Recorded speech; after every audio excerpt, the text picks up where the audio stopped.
Assalamualaikum warahmatullahi wabarakatuh. Saya dan pertama ya ini selamat sore Pak Faruk. Kali ini saya akan menyelesaikan tugas UAS saya yaitu dalam mata kuliah percakapan antar personal yang dimana dalam tugas ini adalah mewawancarai sosok inspiratif bagi saya, dan pada kesempatan kali ini saya ditemani dengan sosok yang saya menginspirasi saya yaitu dengan siapa Mas? Mas Rijal. Mas Rijal Rijal. ya. Nama lengkapnya? Muhammad Saprijal. Oke, Muhammad Saprijal. Jadi gini Mas, kan saya nih ada tugas kuliah buat wawancara gitu Mas. Nah, tugas kuliah ini wawancara Mas tentang kepribadian Mas gimana, tentang pengalaman Mas gimana. Ini di sini saya sudah bikin beberapa pertanyaan. Kiranya Mas bisa menjawab ya Mas. Oke. Oke. Untuk pertanyaan pertama, bisa nggak sih Mas ceritain gimana pas kerja di PLN dulu, terus posisinya apa dan berapa lama kira-kira kerjanya? Pas awal masuk ya 2000, kalau nggak salah 2017. Biasa lagi kerja serabutan kayak masih nyari-nyari pabrik gitu. Terus dapat kenalan dari kakak ipar, katanya ada lowongan di PLN gini udah akhirnya masuk gitu. Terus awal mula sih jabatan masih staf biasa ya, habis itu pelan-pelan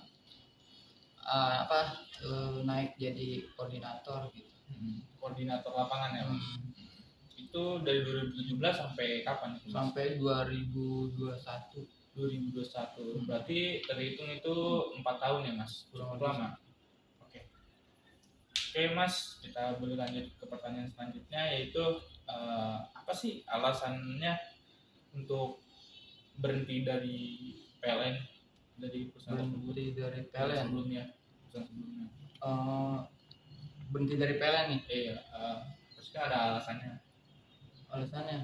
Terlalu satu ya, terlalu beresiko tinggi. Resikonya terlalu tinggi.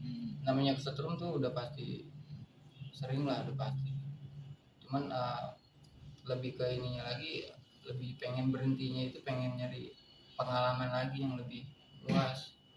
Oke, berarti ada dua ya Mas. Ya, satu karena resiko terlalu tinggi. Resiko kecelakaan kerjanya tinggi karena bahaya ya, listrik juga. Dan dua, pengen nyari pengalaman lagi kalau masih muda. Untuk pertanyaan selanjutnya, bagaimana sih proses transisi itu, proses peralihan gitu dari bekerja di PLN sampai akhirnya menjadi driver di perusahaan yang sekarang, PT Nano ini?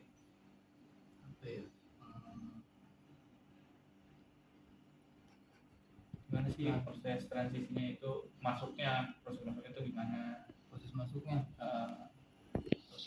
gimana ya? Sebar. Dah. Jadi prosesnya transisinya nggak panjang sih, cuma beberapa selang waktu beberapa bulan gitu. Masuk ke jadi driver e-commerce ini. Gitu sih. Itu sumbernya dari mana kalau boleh tahu? Dari kawan, tadinya dari kawan. Dari teman. Oh, jadi ada teman nawarin nih biar masuk ke perusahaan ini gitu. Oke. Selanjutnya nih, apa sih tantangan terbesar yang dirasain saat beradaptasi dengan kerjaan yang berbeda dari sebelumnya? Yang sekarang sama yang di PLN. Iya, apa tantangannya? Apa ya? Ada nggak sih? Kalau dibilang tantangan sih kayaknya nggak terlalu ada tantangannya. Nggak ada tantangan. Kalau soal kinerja gitu kayak jobdesk gitu ada tantangan nggak? Bocah sih nggak ada sih.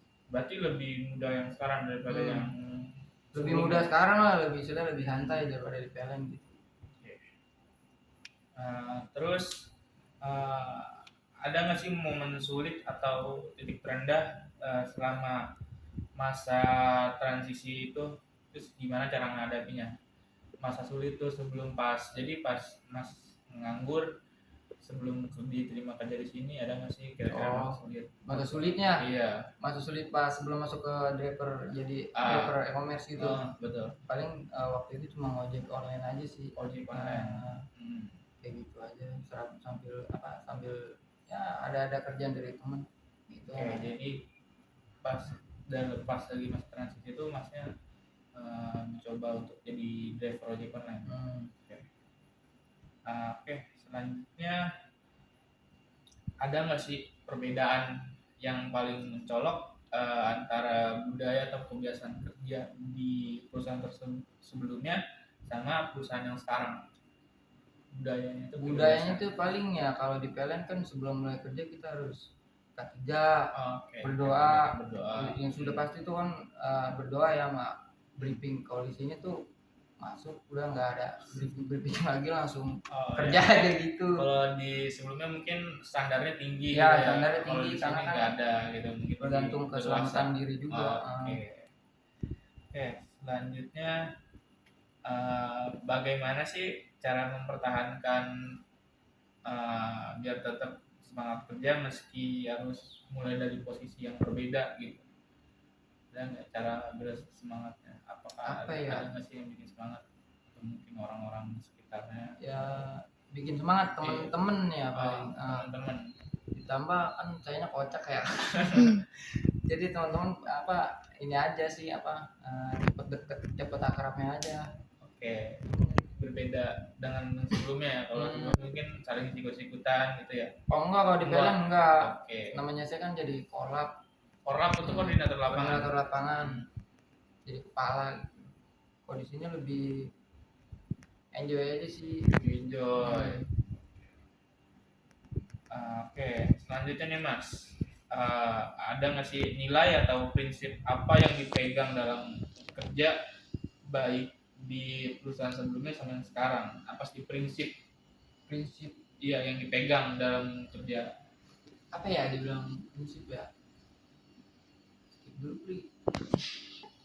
Prinsip dalam kerja gitu ya. Iya. Paling saya punya prinsip sih, satu harus bekerja dalam artian jujur.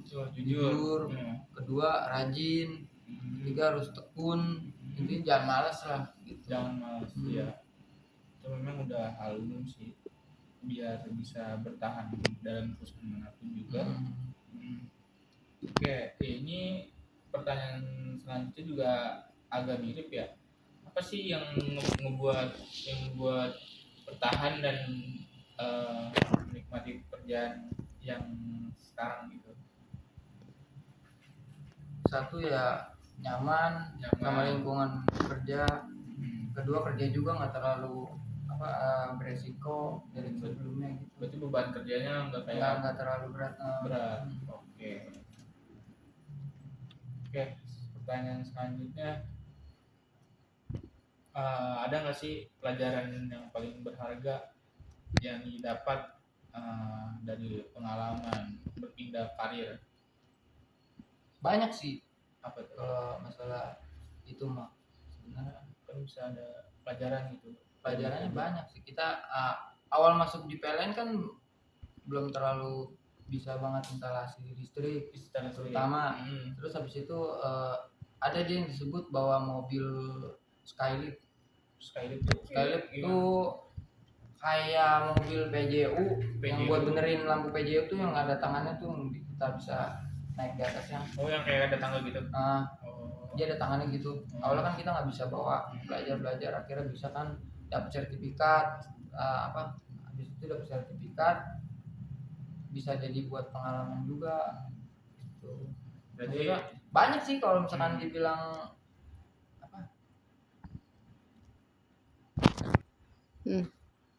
Oke, berarti jadi dari perusahaan sebelumnya sama yang sekarang jadi masnya bisa tahu nih tentang dunia listrik gimana, standar keamanannya gimana, terus cara kerjanya gimana gitu ya Mas ya. Oke.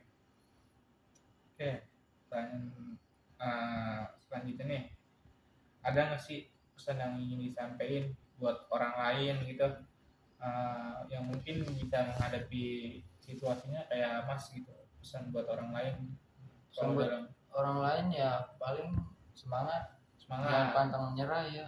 semangat dan pantang menyerah ya Mas Cari ya. kerjaan Itu kan wajib emang sih. sulit ya, zaman sekarang sulit. Hmm.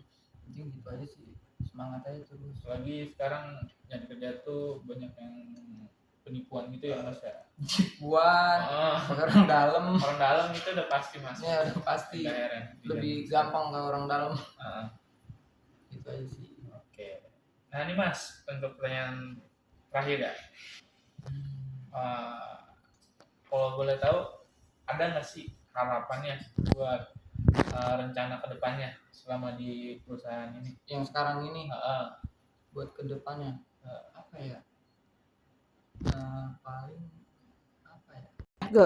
intinya agar lebih baik dari sebelumnya aja sih buat kedepannya. Oke, lebih baik dari depannya ya, dari Dari segi sebelumnya. gaji juga mungkin Iya, ya, betul. dari skill, pengalaman juga mungkin bisa jadi batu Buat batu loncatan loncatan. ketika nanti ada penawaran atau offering dari perusahaan lain. Jadi Iya. Mas juga tinggal masukin juga gampang gitu ya Mas ya. Iya. Oke Mas, mengingat waktu sedikit lagi mau jam 5 ya, jadi cukup sudah ya Ya. wawancaranya. Ya, terima kasih atas Sama-sama. kesempatan kali ini atas wawancaranya. Ya Mas, kurang lebihnya mohon maaf ya Mas. Iya. Ya Mas. Mas. Oke, terima kasih. Sama.